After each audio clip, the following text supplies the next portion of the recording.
বাবা।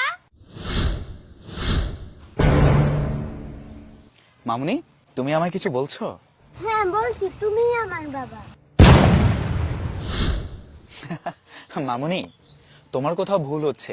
না বাবা, আমার কোনো ভুল হচ্ছে না, তুমিই আমার বাবা। আমি তোমার বাবা হতে যাব কেন? বন্ধু, আমার মন বলতেছে ওর বাবার চেহারা ঠিক তোর মতো। মা, আমি বুঝতে পেরেছি তোমার ব্যাপারটা। শোনো, পৃথিবীতে শুনেছি নাকি আমার মতো 7 জন মানুষ আছে। হতে পারে আমার চেহারা তোমার বাবার চেহারার সাথে মিল আছে, সেই জন্য। ঠিক আছে, শোনো, এক কাজ কর বন্ধু, মোবাইলটা রাখ। আমি তোমাকে কিছু টাকা দিচ্ছি, তুমি কিছু খেয়ে নিও, ঠিক আছে? ধরো।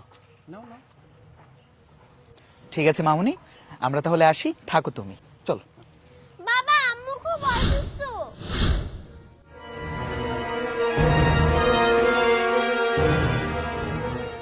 বন্ধু, আমার মনে হয় এখানে কোনো রহস্য আছে।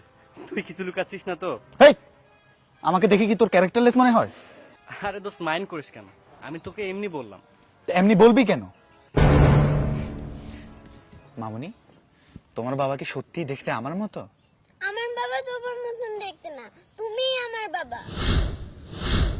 বাবা, আম্মু খুব অসুস্থ, চলো না একবার আম্মুকে দেখবা।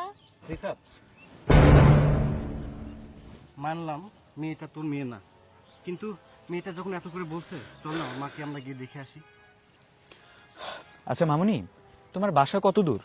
আমার বাসা ওই যে, তুমি আমার সাথে চলো, আমি তোমাকে দেখিয়ে দিচ্ছি। ঠিক আছে মা, আসো।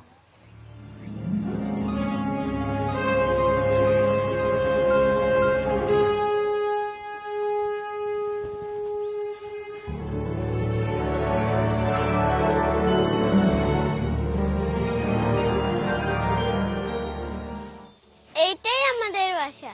আম্মু, আম্মু তুমি কই? দেখো কে আইছে। মা, তুই কই গেছিলি এতক্ষণ পর? হ্যাঁ? মা, তুই তুই আরে কই পেলি? বাবারে আমি রাস্তায় পাইছি, তাই বাসায় নিয়ে আইছি। আমি তো তোরে কখনো কই নাই যে তোর বাবা বাচ্চা আছে নাকি মইরা গেছে। তুই কেমনে জানলি যে এই পাষণ্ড লোকটা তোর বাবা? তুমি যখন প্রতিদিন রাইতে আমাকে ঘুম পাড়ি দিয়ে বাবার ছবি দেখতে, তখন আমি সব দেখতাম লুকিয়ে লুকিয়ে। আর সেই ছবি দেখে আমি বাবাকে চিনতে পারছি। নূপুর, তার মানে এটা আমাদের মেয়ে? কি কইলেন আপনি? ওইটা না আমাদের মাইয়া না, শুধু আমারই মাইয়া। নূপুর, আমি যা করেছি অন্যায় করেছি। আমি জানি এই অন্যায়ের কোনো ক্ষমা নেই, কোনো ক্ষমা নাই। কিন্তু জানো নূপুর, আমি অবাক হচ্ছি, যার শরীরে আমার রক্ত বইছে সে কিনা রাস্তার টুকাই, সে রাস্তায় কুড়িয়ে খাবার খাচ্ছে, তোমাকে খাওয়াচ্ছে। হ্যাঁ, আপনি ঠিকই কইছেন। আমার মাইয়া টুকাই, আমার মাইয়া রাস্তায় কুড়ায় খাবার খায়, আর ওই খাবার সে আমারে খাওয়ায়। তাই কি জানেন, আমরা হয়তো রাস্তার কুড়ায় খাবার খাইতে পারি, টুকাই হইতে পারি, কিন্তু আমরা কোনো বড় লোকদের মতো না, বেঈমান না, অমানুষ না, যে ভালোবাসার স্বপ্ন দেখাইয়া তারে বিয়ে কইরা তারে ফালাইয়া রাইখা অর্থের লোভে অন্য একটা বড় লোক মাইয়ারে বিয়ে করে সংসার করবো। আমি অমানুষ, আমি অর্থের লোভে পড়া আমি অন্য একটা মাইয়ারে বিয়ে করছি শুধুমাত্র টাকা পয়সার দাপটে। কিন্তু জানো নূপুর, টাকা পয়সা দিয়ে সবকিছু জয় করা যায় না। সে মেয়েও আমাকে টাকা দেখেই ভালোবেসেছে, আমাকে দেখে না। সেও আমাকে ছেড়ে চলে গেছে, কিন্তু জানো নূপুর, আমি না মন থেকে তোমাকে অনেক খুঁজেছি, কিন্তু আমি পাইনি, তোমাকে পাইনি। আপনার কথাটা না আমার কাছে এখন শুধু হাস্যকরই মনে হইতাছে। কেন জানেন, ওই যে মায়েদের একটা কথা আছে না, বড় লোকেরা যেই খাবার একবার ফেলে দেয় ওই খাবার ওরা তুইলা কোনোদিন খাইতে পারে না। আর আপনি কি কইতেছেন,